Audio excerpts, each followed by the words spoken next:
Rick a obtenu son diplôme en finance et a décroché un emploi dans la succursale locale de Washington Mutual, une banque qui explosait au début des années 2000. C'était en 2003 et le jeu hypothécaire était en feu. Certaines semaines, il concluait une douzaine de prêts immobiliers, sans parler des deuxièmes hypothèques et des lignes de crédit. Tout le monde achetait des maisons ou encaissait la valeur de leur maison pour acheter des bateaux, des voitures, même des piscines, des choses dont les travailleurs ordinaires ne faisaient que rêver. Rick se sentait bien. Il gagnait beaucoup d'argent et aidait les gens à vivre une vie plus belle. Puis, environ un an après ses études, il a rencontré Stacy Wallace. Cela s'est produit un samedi ensoleillé. Rick était dans le champ extérieur, 4e au bâton dans sa ligue de baseball pour adultes lorsqu'il a repéré une jolie brune dans les gradins, au moulant, longues jambes et shorts d'été. Et elle était assise à côté de la femme d'un de ses coéquipiers. Après le match, Jeff et sa femme Jenny lui ont présenté Rick. Elle s'appelait Stacy et ils ont tous décidé de prendre un verre au pub du coin. Au bar, Rick et Stacy étaient assis seuls à une table pendant que Jeff et Jenny discutaient avec un autre couple près du bar. C'était un peu gênant au début jusqu'à ce que Stacy brise le silence. D'accord, alors c'est comme quoi, la 3e fois qu'ils essaient de me piéger, dit-elle en roulant les yeux. Rick rit. Il n'essaie même pas d'être astucieux. Mais bon, je ne suis pas en colère. Toi. Elle sourit. Ses yeux brillèrent quand elle le fit. Non, mieux que la dernière fois. Honnêtement, ce type était un tel outil. Il ne se taisait pas. Rick leva son verre. Je suppose qu'il pensait que se vanter te séduirait. Eh bien, il a échoué, dit-elle. Maintenant, vous flattez votre ego. C'est ton geste? Rick rit. Seulement si ça marche. Stacy rougit fortement. Désolé, cela s'est mal passé. Je suis plutôt nerveux. Nerveux? Fais-moi confiance. J'ai transpiré à flot depuis que Jenny t'a signalé pendant le match et m'a dit qu'on resterait accroché après. Elle pencha la tête, curieuse. Pourquoi nerveux? Rick la regarda. Elle était magnifique, mais n'agissait pas comme si elle le savait. Allez. Regardez-vous. Tu es belle. C'était maintenant au tour de Rick de rougir. Oh, super, taquina-t-elle. Nous allons juste échanger des compliments toute la nuit.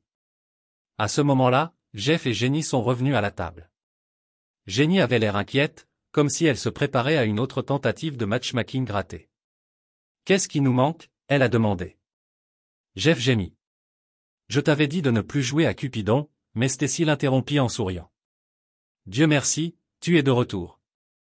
Nous étions sur le point de commencer à classer nos lignes de ramassage respectives. Jenny plissa les yeux. Viens avec moi. J'ai besoin de la salle de bain. Elle attrapa la main de Stacy et l'emmena. Rick jeta un coup d'œil à Jeff. Salle de bain. Jeff haussa simplement les épaules. Ne demande pas, mec. 3 ans avec elle. J'ai appris à choisir mes batailles. Rick fit signe à une serveuse et commanda un autre tour. Je l'aime bien, dit-il une fois qu'elle partit.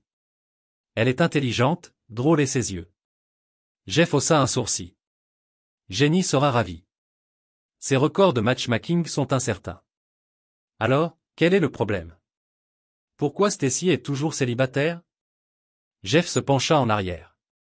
Pour la même raison que vous. Trop d'utilisateurs, pas assez de bons. Eh bien, vous en avez clairement trouvé un. Je t'envie toi et Jenny. Jeff sourit. C'est une poignée, mais oui, j'ai eu de la chance. Alors, comment j'ai fait? Rick fit un signe de tête en direction de la porte de la salle de bain. Jeff sourit. Mon pote, d'après ce que j'ai vu, tu as réussi. Vous aviez une alchimie sérieuse tous les deux. À ce moment-là, Stacy et Jenny revinrent, toutes deux souriantes. Stacy rapprocha un peu sa chaise de Rick. C'était toute la confirmation dont il avait besoin. Ils finirent par rester encore quelques heures. Boisson, blagues, bonne conversation. Cette nuit-là a déclenché quelque chose de réel. Rick et Stacy sont officiellement devenus une chose. Elle a enseigné l'anglais au lycée et a suivi des cours d'études supérieures pendant l'été. Rick travaillait plus de 50 heures par semaine à la banque, travaillant parfois aussi le soir. Mais Thalys s'est toujours réservé du temps. Le week-end, quelques nuits pendant la semaine, ils ont fait en sorte que ça marche. Leur relation n'a cessé de se développer. Comme toute histoire d'amour solide, il y a eu des boss. Le plus grand, le père de Stacy, le colonel Wallace. Ce type était un militaire de la vieille école, dur comme des clous, et n'avait aucun respect pour les hommes qui n'avaient jamais servi. Rick pensa expliquer pourquoi il ne s'était pas enrôlé, mais il pensa que cela n'aurait pas d'importance. Le colonel avait pris une décision concernant les civils paresseux. Heureusement, Stacy ne partageait pas les opinions dures de son père et le colonel gardait ses distances pour le moment. Zex n'était pas un feu d'artifice dès le premier jour. Ils étaient tous les deux encore en train de comprendre les choses, mais ils essayaient sincèrement de se rendre heureux, et leur connexion allait plus loin que le physique. Ils partageaient des valeurs, des rêves et de longues discussions sur l'avenir. 2 ou 3 enfants, qu'ils soient élevés dans la religion catholique ou méthodiste, n'avaient pas d'importance.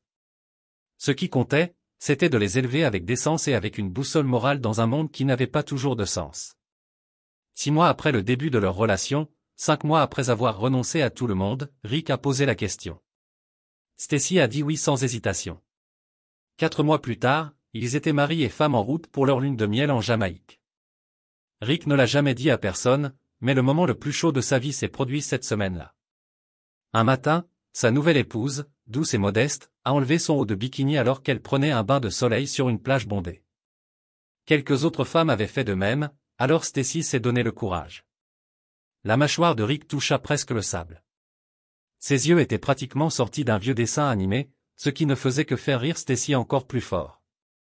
Ce voyage était le paradis.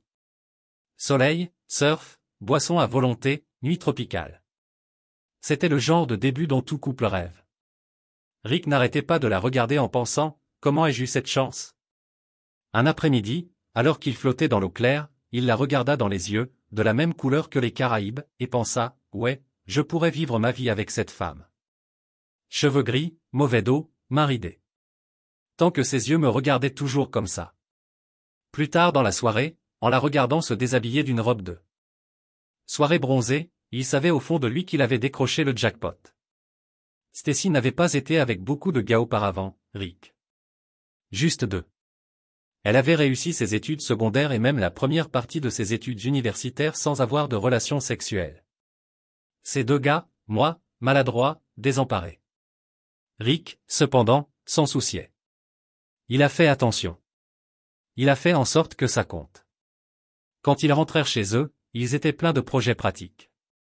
Ils n'étaient pas stupides, juste pleins d'espoir. Ils voulaient construire leur avenir les yeux grands ouverts. Et bien sûr, il est facile de dire qu'ils ont commis des erreurs avec le recul. Mais quand Wall Street, le Congrès, la Fed, toute cette foutue machine financière n'ont pas vu le crack venir. Peut-on vraiment reprocher à 2 jeunes de l'avoir raté également? C'était en 2007. Les prix des maisons étaient hors de contrôle et Rick et Stacy se sont laissés emporter par la folie. Louer, c'était comme jeter de l'argent par les fenêtres, alors ils ont acheté une maison.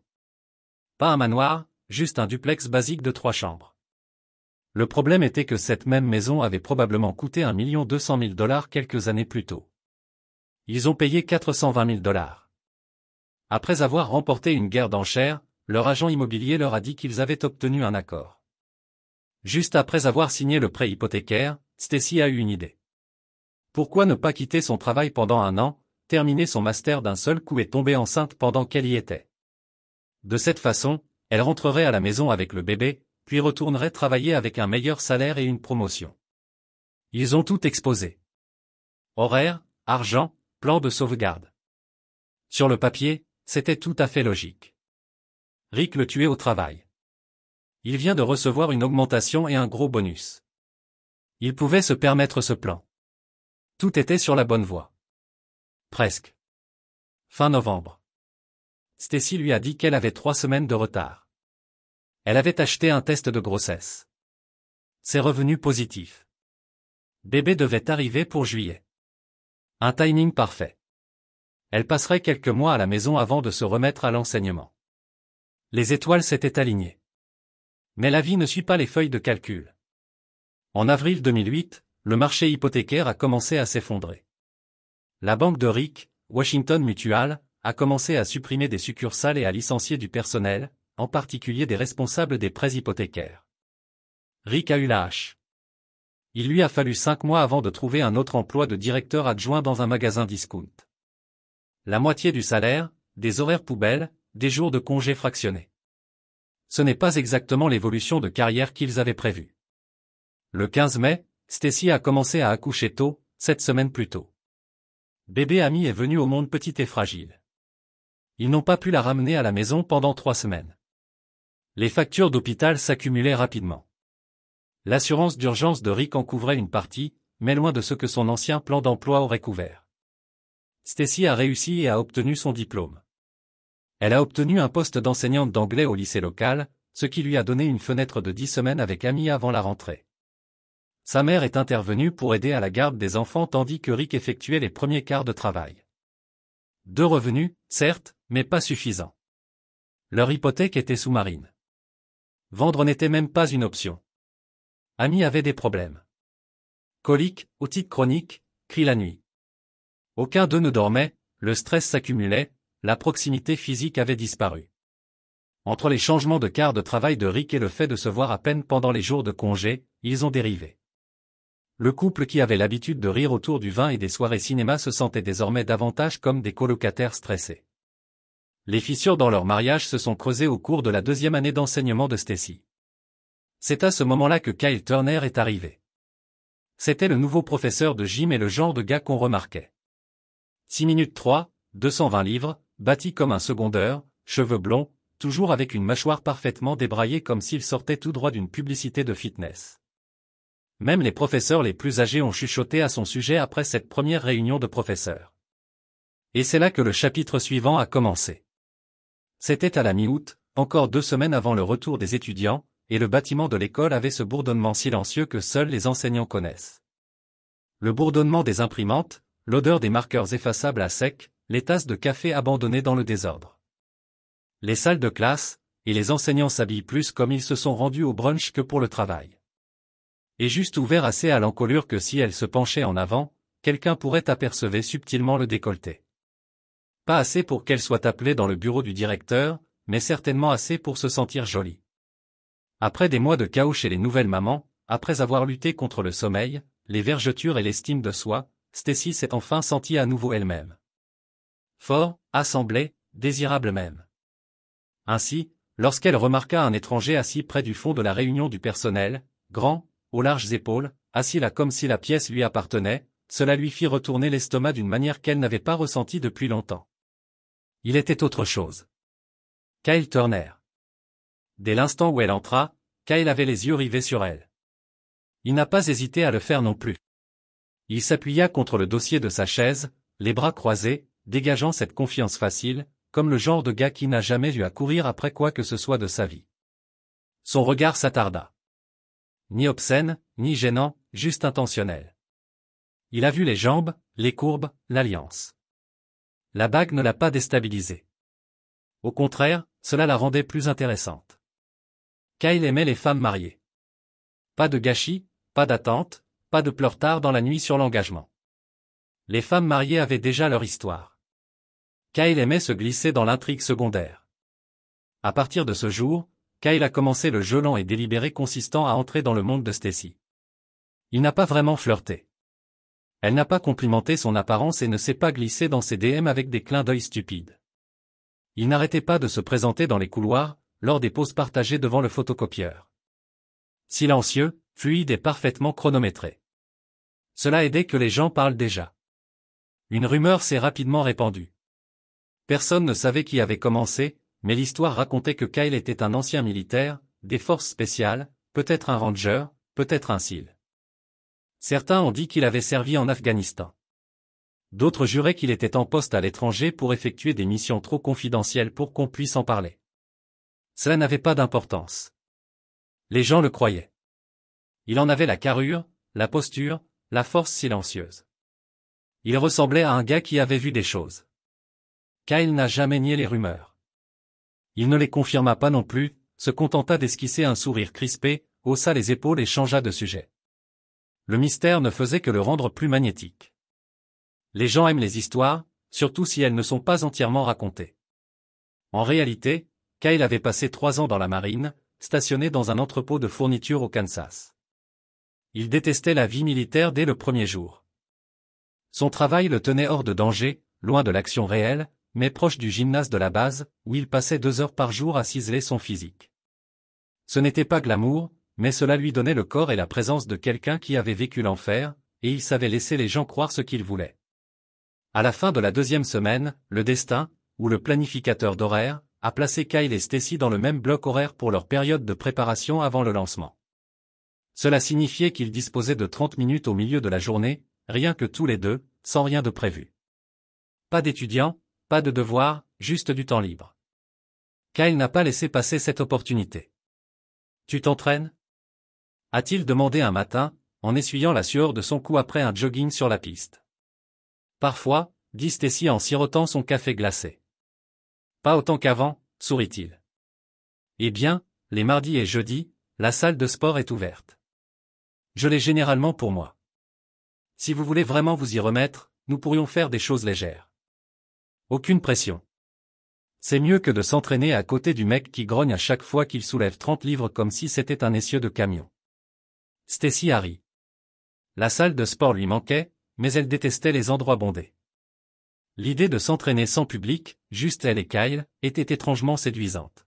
« Très bien, dit-elle. Les mardis et jeudis. » Et comme ça, c'est devenu une routine. 2 jours par semaine, ils se rencontraient au gymnase. Elle a apporté des vêtements de rechange, a attaché ses cheveux et s'est laissé aller à ses séances comme si c'était une thérapie.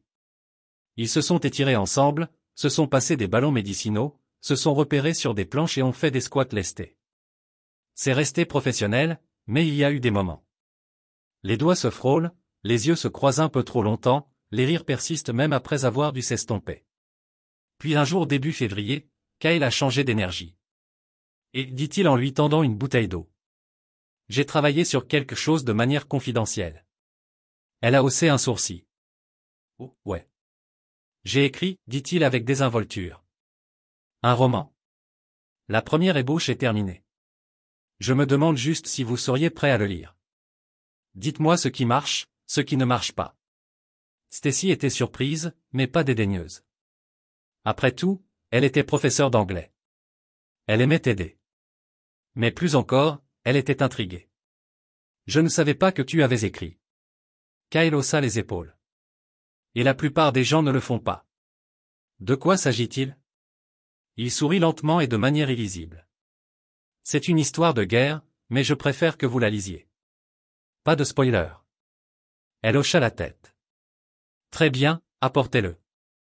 Ce soir-là, après le dîner, Rick s'est rendu au magasin pour son dernier quart de travail, et Amy s'est finalement endormie à l'étage.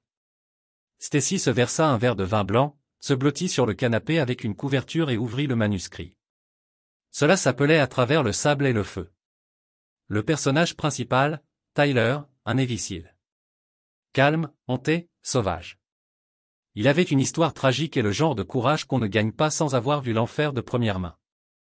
L'écriture n'était pas soignée, mais elle était intense, personnelle. Stacy se retrouva à griffonner des notes dans les marges, à encercler des mots, à souligner des lignes qui la faisaient s'arrêter. À mi-chemin, elle se surprit à se demander si Tyler n'était que l'alter ego de Kyle. Le nom ressemblait même à un hybride de Turner et Kyle. Coïncidence? Peut-être, mais il était difficile de croire que Kyle n'avait pas fait ça exprès. Le lendemain soir, même configuration.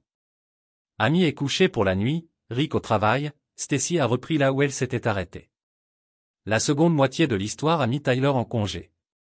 3 semaines en Italie après un déploiement long et brutal. C'est là que le roman prend une tournure abrupte et séduisante.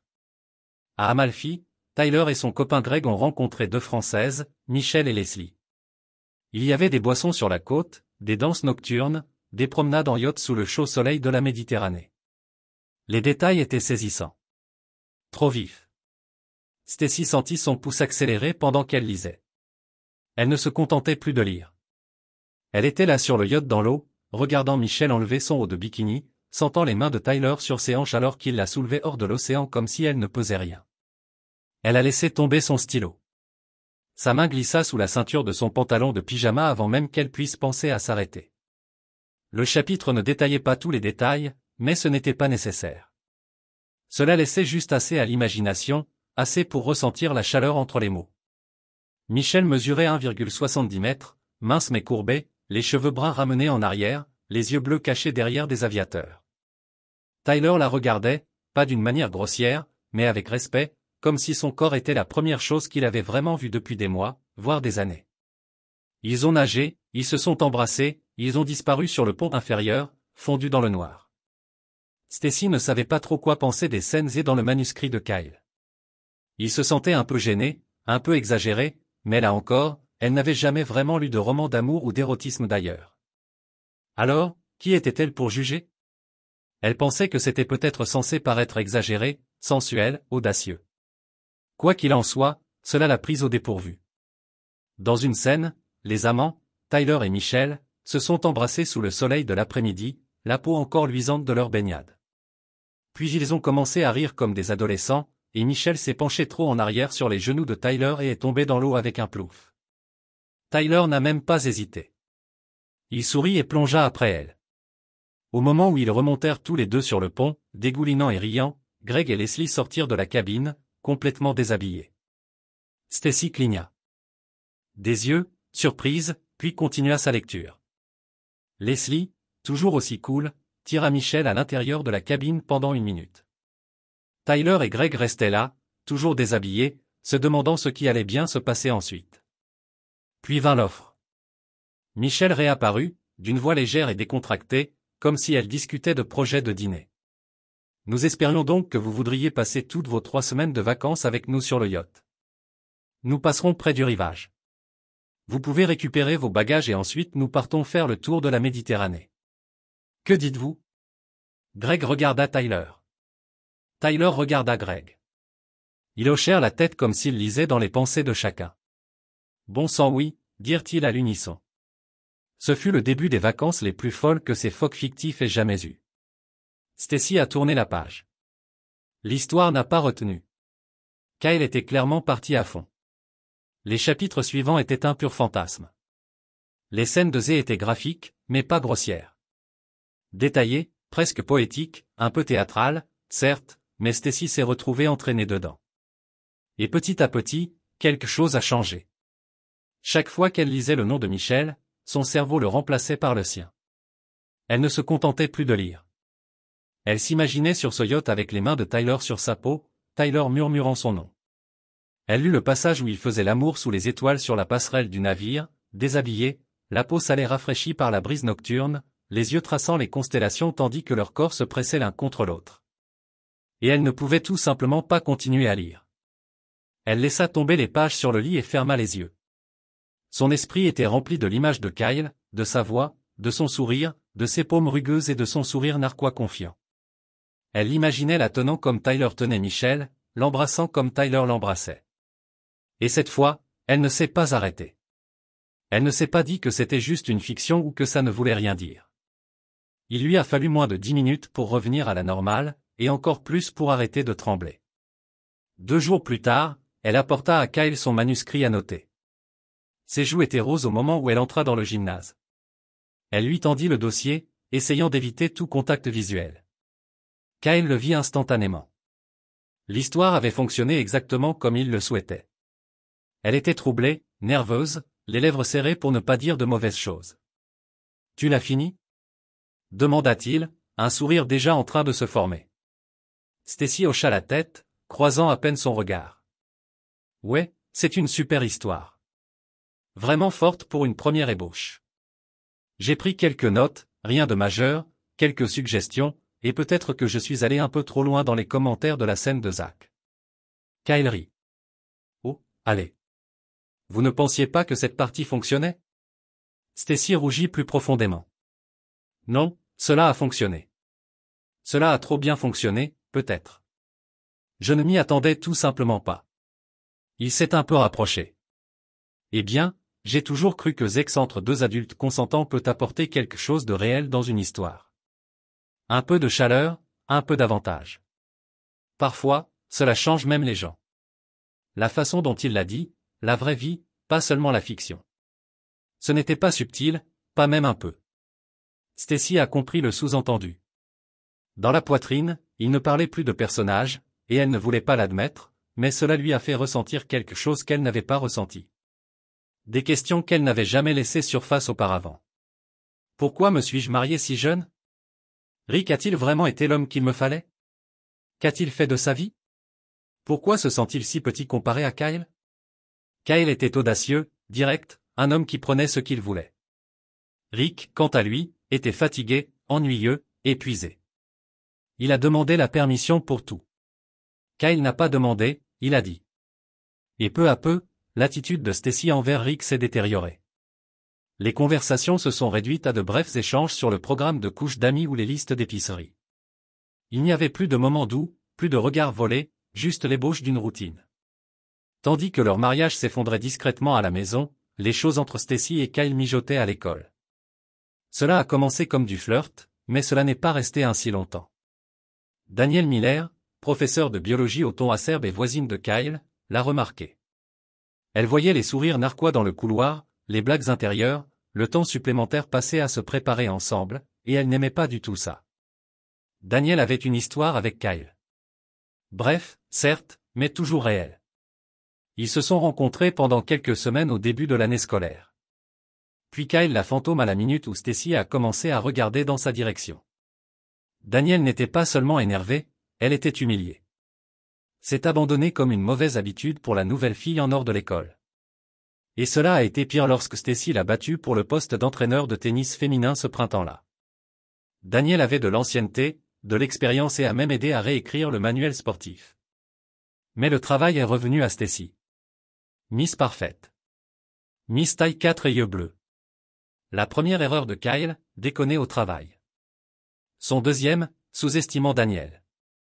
Son troisième, sans se rendre compte que l'oncle de Danielle était un membre du Congrès américain ayant accès à peu près tout, y compris les dossiers militaires. Une semaine après que Danielle ait appelé oncle Fred, elle avait tout ce dont elle avait besoin. Kyle Turner, l'homme mystérieux, a été dévoilé pour ce qu'il était réellement. Un déménageur de carton glorifié dans un dépôt de ravitaillement de la marine. Pas de combat, pas de métaux, juste des mensonges doux et un pack de 6. Et Danielle, elle a attendu. Elle a regardé l'alchimie entre Kyle et Stacy se construire, sans jamais interférer. Pas encore. Elle était patiente, calculée.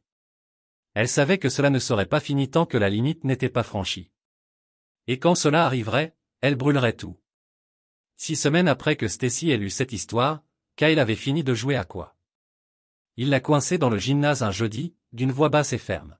« Tu me taquines depuis assez longtemps, dit-il. Je nous ai fait une réservation. Dîner chez Carmen, jeudi soir. » Elle cligna des yeux. « Jeudi, c'est mon club de lecture. » « Je sais, dit doucement Kyle. J'ai lu ton agenda, Carmen est à 7 heures. Et après ça, nous traversons la rue jusqu'au Hilton. » Son cœur battait à présent. Il ne demandait pas, il disait. Kyle se rapprocha, les yeux rivés sur les siens. « Je veux te donner quelque chose de réel. Quelque chose que tu n'as pas eu depuis longtemps. » Et Stacy, elle, n'a pas contesté, n'a pas protesté. Tout ce à quoi elle pouvait penser, c'était à quel point il était décisif. Confiant, le contraire de Rick. Rick, qui sur la pointe des pieds partout. Kyle n'avait pas besoin de permission. Il a juste agi. Elle avait une question. « Pourquoi le Hilton ?» demanda-t-elle d'une voix à peine au-dessus d'un murmure. « Pourquoi pas chez toi ?» Kyle se pencha, les lèvres près de son oreille. « Il y a 3 professeurs dans mon immeuble. Ne pensez pas que vous voulez qu'ils vous surveillent en douce le lendemain matin. Pas encore, en tout cas. Pendant que tu es toujours marié à ce perdant. » Ce mot de perdant la frappa comme une gifle. Cela ne la dérangeait même pas. Stacy se retrouva à sourire. Kyle, à sa manière tordue, était pensif. Il ne lui était même pas venu à l'esprit de défendre Rick, de le protéger, d'arrêter. Kyle sourit intérieurement alors qu'elle s'éloignait. Un subtil balancement de ses hanches. Il avait parfaitement joué le jeu, lui a donné juste assez de fantaisie pour la captiver. Et le meilleur, c'est qu'il n'en pensait pas un mot. Il n'y avait pas d'avenir, pas de promesse, juste une autre conquête en cours. Et bientôt Stacy Wilson serait son dernier chapitre. Stacy était déjà en retard. Les filles attendaient sur le terrain que l'entraînement commence. Mais son esprit était ailleurs, rempli d'anticipation, de nervosité, de culpabilité et d'adrénaline. Elle a pris une décision nette et rapide, comme si elle avait arraché un pansement. C'est un rendez-vous, a-t-elle envoyé un texto à Kyle.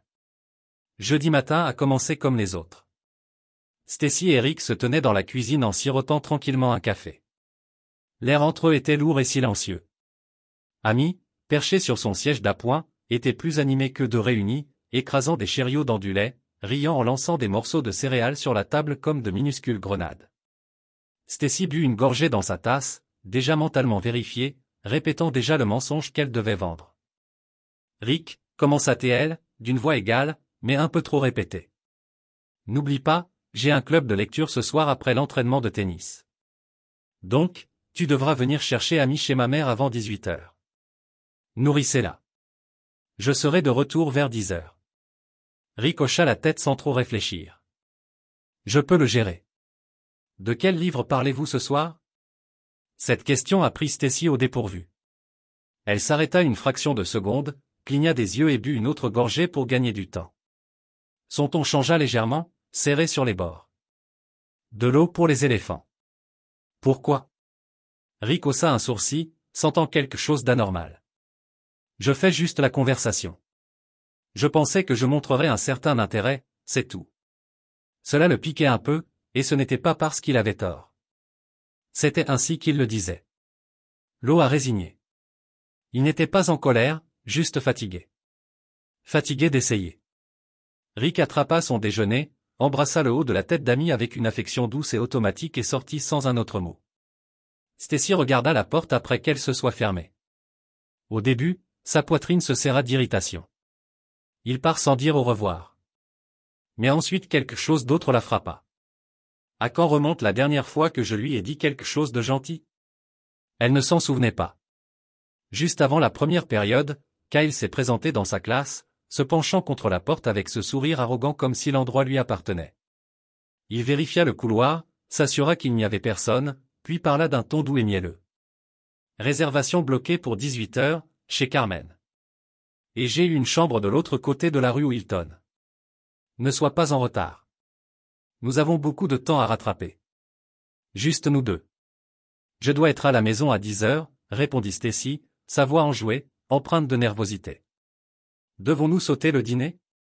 Kyle sourit. Bien essayé, mais je ne sauterai pas le dîner avec toi. Je veux du vin, de la bonne nourriture et zéro interruption. Puis le dessert. Du vin et pas d'enfant. Ne me tente pas, murmura-t-elle, son sourire forcé mais crédible. Maintenant, sortez d'ici avant que quelqu'un ne vous entende. D'une manière ou d'une autre, elle a tenu le coup toute la journée. À peine. Ses nerfs étaient à rude épreuve, mais elle a réussi à suivre ses cours, puis à s'entraîner, agissant comme si tout était normal. Une fois le tennis terminé, elle a laissé les filles partir quelques minutes plus tôt, prétendant qu'elle avait des courses. En fait, elle avait juste besoin qu'ils disparaissent. Elle attendit que les vestiaires soient complètement vides avant d'ouvrir son sac. À l'intérieur se trouvait la tenue, celle qu'elle n'avait pas portée depuis presque 3 ans. Une petite robe noire, la même qu'elle portait dans la salle de cristal lorsque Rick l'avait emmenée pour le réveillon du Nouvel An. À l'époque où il faisait encore des folies avec de belles choses. À l'époque où Rick faisait encore des réservations et qu'elle avait encore des papillons. Elle l'enfila avec une facilité pratique. Cela correspond toujours à un rêve. Peut-être même mieux qu'avant. Elle a ajouté des bas au-dessus des genoux, transparents et sombres, ainsi que des talons de 4 pouces qui avaient pris la poussière au fond de son placard. Ses cheveux étaient attachés en une élégante queue de cheval. Pas de temps pour le lavage, juste un contrôle précis. Elle se regarda une dernière fois dans le miroir. Ses yeux s'attardèrent sur les courbes, la façon dont le tissu épousait ses hanches. Kyle va perdre la tête, pensa-t-elle. Et puis, comme un murmure, je mérite ça. Ses vêtements d'école étaient soigneusement rangés dans une petite valise. Elle avait prévu de prendre une douche et de se changer au Hilton avant de rentrer chez elle. Tout était pensé, caché, scellé. Elle verrouilla les portes du gymnase et entra dans l'air frais du crépuscule, ses talons tapant sur le béton alors qu'elle se dirigeait vers sa voiture. C'est à ce moment-là qu'une Honda bleue est arrivée dans le parking, ses pneus crissant du gravier. Son cœur s'est brisé. Angel Martinez, l'un de ses aînés et joueur de l'équipe de tennis, a sauté de la voiture. Madame Wilson, Dieu merci, je vous ai attrapé, appela Angel en se précipitant vers elle. J'ai laissé mes notes d'éthique et mon manuel dans mon casier, et j'ai un quiz demain. Pouvez-vous me laisser entrer très vite? Le visage de Stacy rougit de panique. Elle avait l'impression d'être une enfant surprise en train de voler à l'étalage. Ouais, bien sûr, dit-elle, masquant ses nerfs. Allez, je vais le débloquer. Alors qu'il retournait au vestiaire, Angèle continuait de bavarder, inconscient. Vous avez l'air vraiment élégante ce soir, Madame Wilson, un jeudi. Est-ce que vous et Monsieur Wilson sortez? Anniversaire.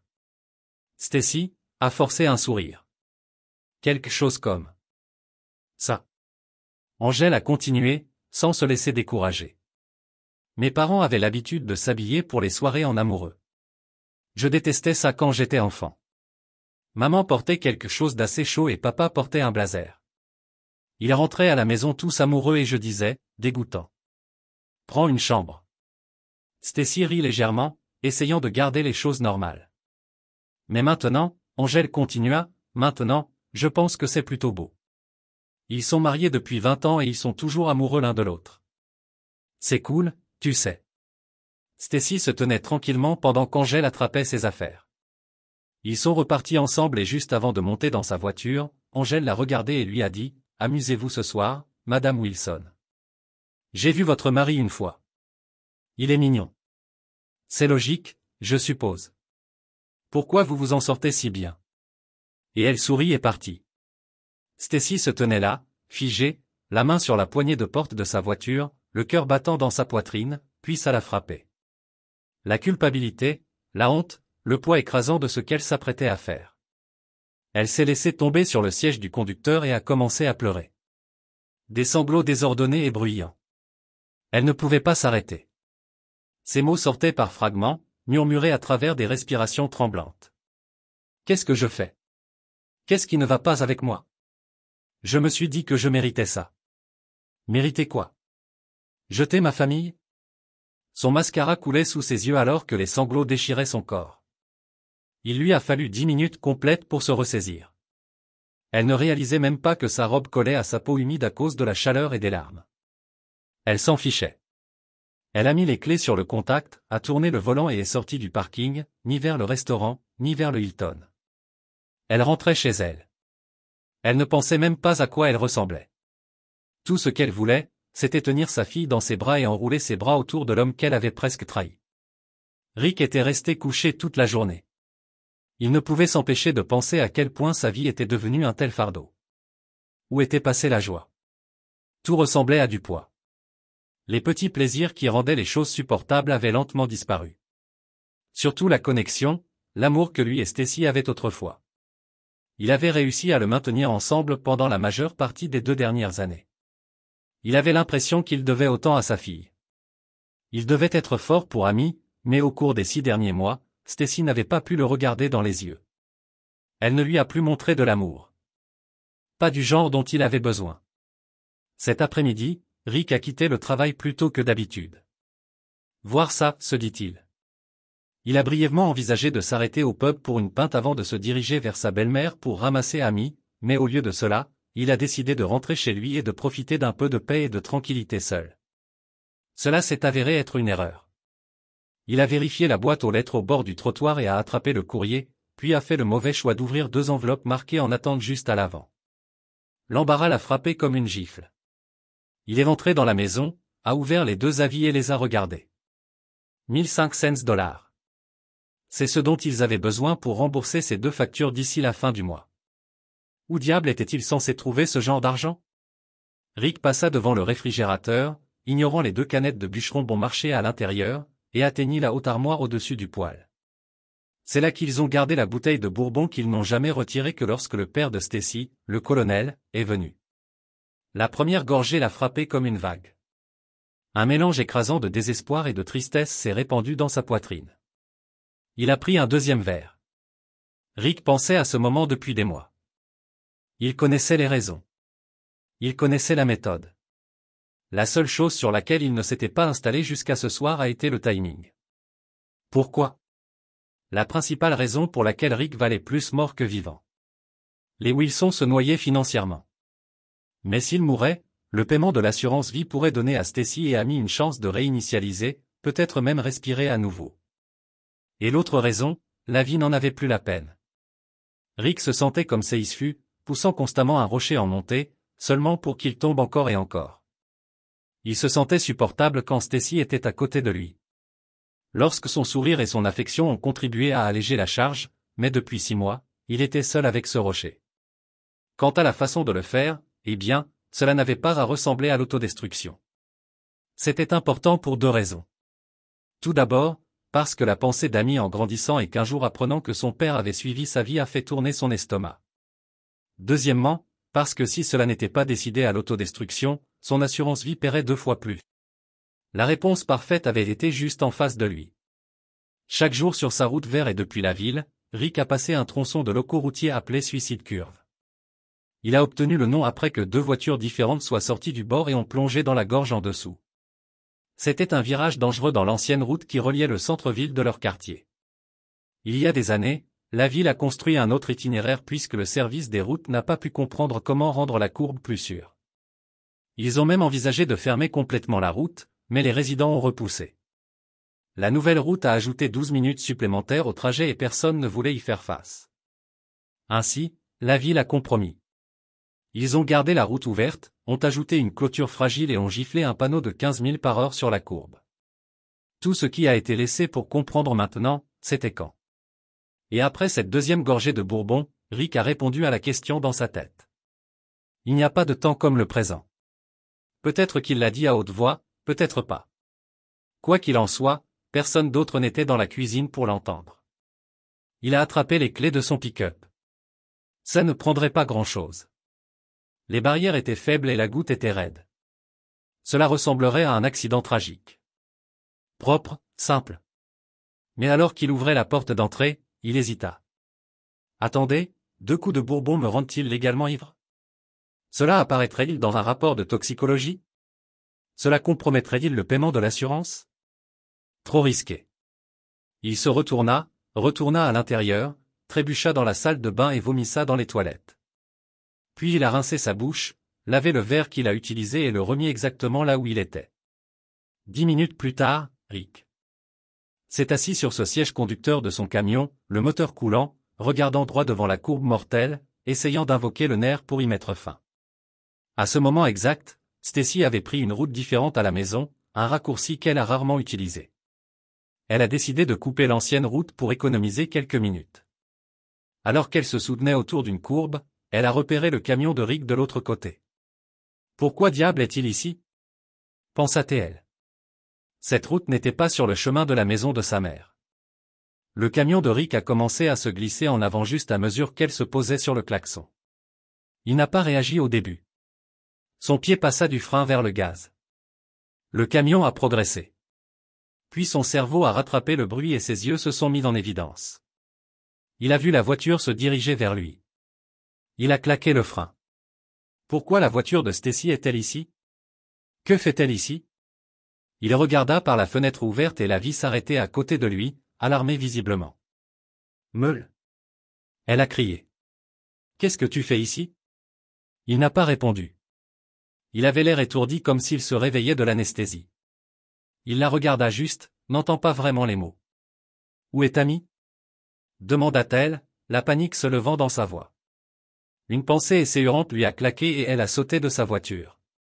Elle courut directement vers le camion, ouvrit la porte et regarda à l'intérieur. Rick n'a toujours rien dit. Il la regarda juste, les yeux vitreux comme dans une transe. Il regarda sa robe, son visage, si belle. Même maintenant, son silence a dit plus que des mots. Richard, dit-elle doucement, mais fermement. Rentrons à la maison. Nous devons parler. Elle n'a pas attendu qu'il réponde. Elle se retourna vers sa voiture et entra.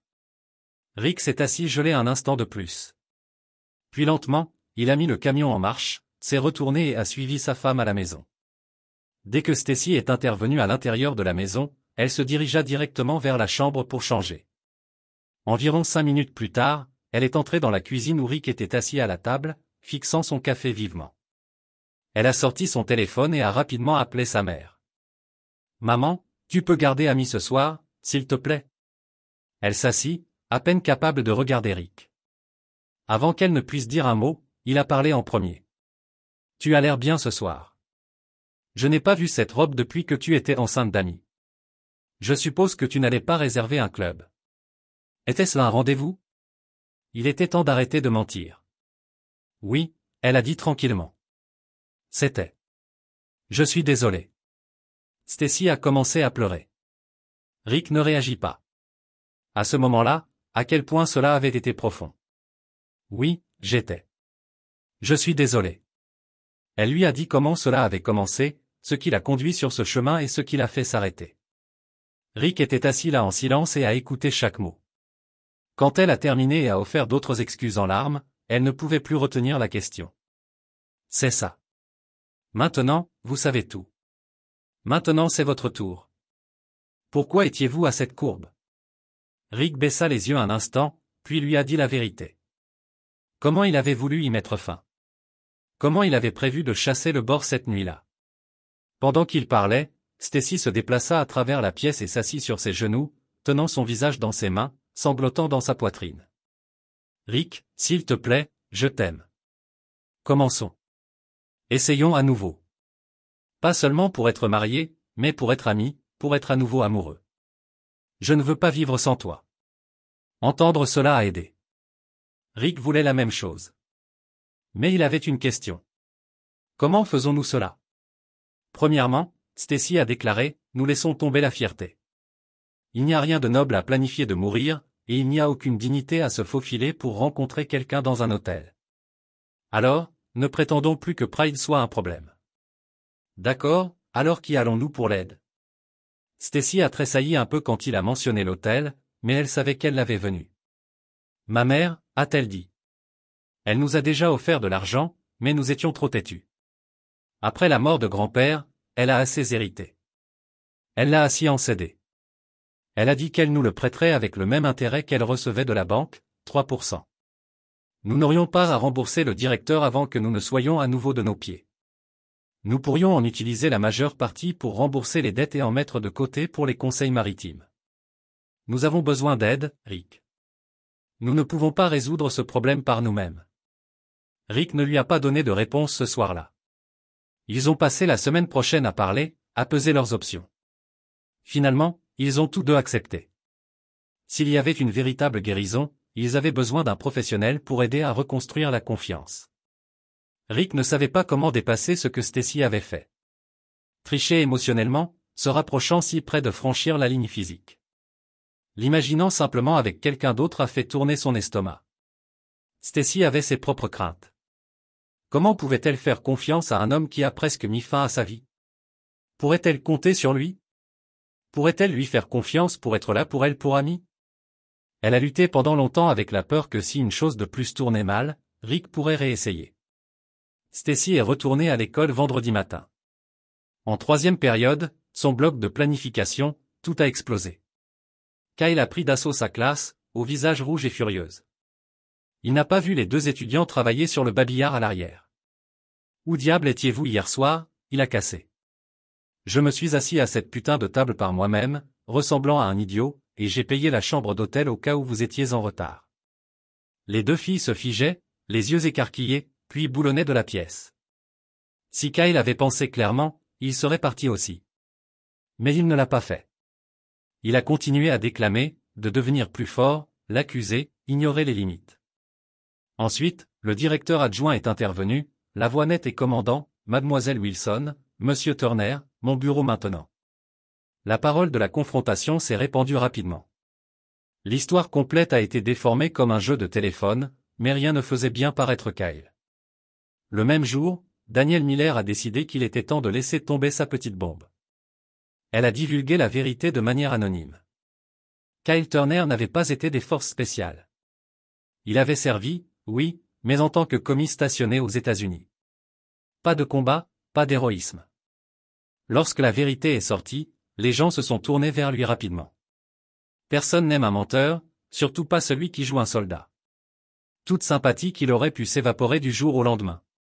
Entre l'explosion publique et l'histoire de la guerre bidon, Kyle a été licencié le même jour. Aucune protection, aucune audition, disparu. Stacy a fait face à un avertissement, rien de plus. Elle n'avait enfreint aucune règle formelle. Pour empêcher les choses de spirer plus loin, la maman de Stacy est intervenue avec le prêt. Ils ont remboursé leurs dettes et ont commencé les conseils. Lentement, ils ont commencé à retrouver leur chemin. Le tournant est arrivé quelques mois plus tard. Stacy, Rick et Amy ont rendu visite à ses parents. Stacy et le colonel étaient dans son bureau pendant que le reste de la famille était dans la cuisine. Soudain, la voix de Stacy retentit à haute voix et en colère. « Papa, rien de tout cela n'est la faute de Rick. L'économie s'est effondrée. Amy est venu tôt. Il m'a aidé à quitter mon emploi et à retourner à l'école. Il travaille plus de 50 heures par semaine dans un emploi, il déteste juste pour nous faire avancer. Il n'a été qu'un mari fidèle et un grand-père.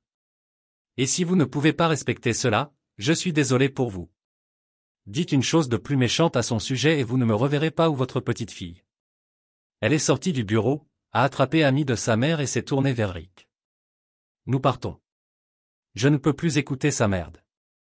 Je suis désolé, maman. » Elle a bouclé Amy dans la voiture et s'est retirée de l'allée. Rick se pencha, embrassa sa belle-mère sur la joue et suivit Stacy avec un sourire sur son visage. C'était la première fois que Stacy le défendait publiquement, levé à son père, et il a fait quelque chose à Rick. Quelque chose de grand. Sa confiance est revenue. Sa croyance en leur avenir est revenue. Avec le soutien de Stacy, Rick a commencé à postuler pour de meilleurs emplois. 3 mois plus tard, il en a décroché un dans une caisse croissante en tant que responsable des ventes des entreprises. L'économie se remettait, et avec des primes de base plus, il faisait un peu plus que ce qu'il avait avant d'être licencié. 2 ans se sont écoulés depuis cette nuit de vie en CVA. Grâce à un budget strict et à un travail acharné, les Wilson avaient réussi à rembourser plus de la moitié de ce qu'ils devaient la maman de Stacy. Et après une année complète de thérapie en couple, ils avaient commencé à reconstruire la confiance, l'amour et tout le reste. Stacy ne s'est plus tressaillie lorsque Rick a quitté la maison avec Amy, et Rick ne se sentait plus mal à l'aise lorsque Stacy est restée tard pour le club de lecture. Un soir, Rick est entré dans la maison et a immédiatement senti son repas préféré mijoter sur le poêle. Amy n'était pas à la maison. Elle était chez ses grands-parents. Le colonel ces jours-ci avait appris à garder ses opinions pour lui. En grande partie parce que sa femme avait établi la loi. Si vous pensez que je vous laisse éloigner notre petite fille de moi, détrompez-vous, avait-elle une fois cassé. Il ne l'avait pas mis au défi depuis. Stacy a fait un geste vers la table. Rick, asseyez-vous. J'ai pensé et j'ai tout compris. Je veux 2 choses. Une deuxième lune de miel et un deuxième bébé. Rick cligna des yeux. Ce n'était pas ce qu'il s'attendait à entendre. Pouvons-nous nous le permettre? Stacy sourit. Il n'avait pas dit non, et c'était un bon début. J'ai fait des recherches. 6 nuits en Jamaïque, tout compris, pendant moins de 2 grandes. Et Amy? Maman a dit qu'elle prendrait soin d'elle. Rick sourit. L'idée de passer 6 jours seul avec Stacy, pas de travail, pas de stress, pas de fusion pour les tout-petits, ressemblait à un rêve. Ils n'avaient pas eu plus d'une seule nuit ensemble depuis avant la naissance d'Amy il y a 4 ans. Réservez-le, a-t-il dit. Sauf si vous l'avez déjà fait. Et à propos du deuxième bébé, Stacy a hésité, puis a pressé. Nous avons toujours dit que nous en voulions 2. J'étais terrifié après tout ce qui s'est passé avec Amy. Mais j'ai parlé à mon médecin. Elle a dit que le risque d'une autre prime est faible, moins de 1 sur 20. C'est assez normal. De plus, ma nouvelle assurance est bien meilleure que ce que nous avions à l'époque. Même si quelque chose ne va pas, nous sommes couverts. Rick pensa une seconde. Puis-je dire oui au voyage maintenant et penser au bébé plus tard? Bien sûr, a déclaré Stacy. Et c'est ainsi que 4 semaines plus tard, ils se sont retrouvés sur une plage de la Jamaïque, où tout a commencé. Sur le vol, Rick a atteint la main de Stacy. Eh bien, laissez le diaphragme à la maison, bébé. C'est peut-être la semaine que nous avons de la chance. Elle ne pouvait même pas répondre, l'embrassa simplement et se tenait fermement. Rick se demandait si quelque chose pouvait dépasser leur lune de miel. Il a cessé de se demander 5 minutes après avoir frappé la plage. Stacy a décollé son haut dès qu'ils ont frappé les chaises longues. Cette nuit-là, elle portait une robe d'été si chaude qu'elle aurait pu être interdite dans 5 États. Le 3e matin, juste après le lever du soleil, elle a secoué Rick Awak et l'a traîné dans une partie calme et cachée de la plage. Et avant même qu'il ne puisse traiter ce qui se passait, elle dépouilla de son haut et de son bas de bikini et plongeant dans l'eau tiède. Abasourdi mais ravi, Rick a tiré ses troncs de natation et a sauté après elle. Alors qu'il flottait dans la mer calme, Rick la regarda. « Comment avez-vous trouvé cet endroit ?» « Janice, cette femme que j'ai rencontrée hier soir, elle et son mari viennent ici tout le temps, on dit que les matins sont les meilleurs. » « Est-ce autorisé ?» Elle a dit, « Tant que vous êtes habillé de 9 heures lorsque les habitants se présentent, personne ne dit rien. » Mais elle m'a averti, « Gardez un œil sur vos affaires. » Apparemment, un couple a fait glisser leur maillot de bain pendant qu'ils étaient dans l'eau. Cela a rendu Rick nerveux. « Ouais, restons plus près du rivage au cas où. » Stacy gloussa et commença à nager sur le dos. Rick a pris son temps après, plus qu'heureux d'admirer le point de vue. Quand il a rattrapé, il a demandé, « Avons-nous besoin d'être sortis d'ici avant que votre ami ne se présente ?» « Exactement pourquoi je t'ai réveillé à l'aube, » dit-elle en faisant un clin d'œil. Ils ont passé les 30 prochaines minutes skinny trempés, rire, s'embrasser. À 8h30, ils étaient habillés et ont fait du jogging dans le complexe comme des adolescents coquins. De retour dans la pièce, ils se sont douchés, ont séché et sont retournés au lit. Ce matin-là a peut-être été le début de leur deuxième enfant, un garçon qu'ils ont nommé plus tard Richard Jr. 8 mois après leur voyage, Stacy était assise à son bureau en préparant sa première classe du jour où quelqu'un est entré dans la porte. Elle leva les yeux et se figea. Angèle Martinez. « Salut, Madame Wilson. Ça vous dérange si je viens ? » Bien sûr. Que faites-vous ici ? Je serai là pour les 12 prochaines semaines d'étudiants enseignant la chimie avec Monsieur Bowers. Stacy se leva et étreigna son ancien élève, bien que ce soit un peu gênant avec son ventre très enceinte sur le chemin. C'est incroyable. Vous apprendrez une tonne de Monsieur Bowers. Et si vous avez besoin de quelque chose, je serai ici au moins pendant encore quelques semaines. On croise les doigts. Angèle a ri. Si je suis honnête, Madame Wilson, vous avez l'air de pouvoir accoucher ici. Je sais. Stacy sourit. Nous nous sentons très chanceux. Et à ce moment-là, ce que Stacy pensait vraiment, c'était la chance qu'elle avait eue. Ce jour-là, Angèle a oublié son livre d'éthique et est revenue à l'école. Cette torsion du destin avait tout changé. Alors que la cloche sonnait et Angèle se tourna pour partir, ils ont partagé un dernier câlin. Merci, Angèle, murmura doucement Stacy, trop calme pour que Angèle entende. Des années plus tard, la veille du mariage d'Amy, Stacy a assis sa fille et lui a tout dit. À quel point elle était proche de la triche. Sur la façon dont le poids des problèmes d'argent, de la déception et des besoins non satisfaits lui avait détruit sa réflexion. À propos de la façon dont elle a presque fait la pire erreur de sa vie et comment ce moment l'a forcée à se réveiller et à se battre pour son mariage. Elle a dit à Amy à quel point c'était difficile de gagner la confiance, à quel point elle était reconnaissante que Rick lui avait pardonné et avait donné une chance à la fin de la fin de la fin. Le lendemain du matin, Amy a tout de suite trouvé le père. Non. Elle a possédé tout ce qui a mené là-bas. Il s'arrêta, regardant dans les yeux de sa fille. J'ai passé beaucoup de temps à réfléchir à ce à quoi la vie aurait ressemblé sans elle. Sans toi, je sais que je serais seul et je serais misérable. Au lieu de cela, j'ai eu 20 années incroyables, plus de bonheur que je ne le mérite probablement, compte tenu de la proximité que je suis venu de tout jeter. Que veux-tu dire ? Rick sourit doucement. Économions cette histoire pour un autre jour. Aujourd'hui concerne votre mariage, pas les vices de votre père. Mais je vous promets un jour, nous allons nous asseoir, boire un verre, et je vous dirai pourquoi votre maman est la meilleure chose qui me soit arrivée. Amy n'aimait pas la réponse, mais elle hocha la tête, et elle se promet silencieuse. Un jour, elle achèterait à son père ce père et lui demanderait l'histoire complète. Rick, quant à lui, s'est demandé s'il aurait jamais eu le courage de lui dire la partie que personne d'autre ne connaissait. Combien quelques jours après que Stacy ait tout avoué, il avait décomposé la porte de l'appartement de Kyle Turner, entièrement prêt à battre l'homme insensé, seulement pour trouver l'endroit vide. Turner avait sauté la ville, et en quelque sorte, cela a facilité la lâcher prise et enfin recommencer.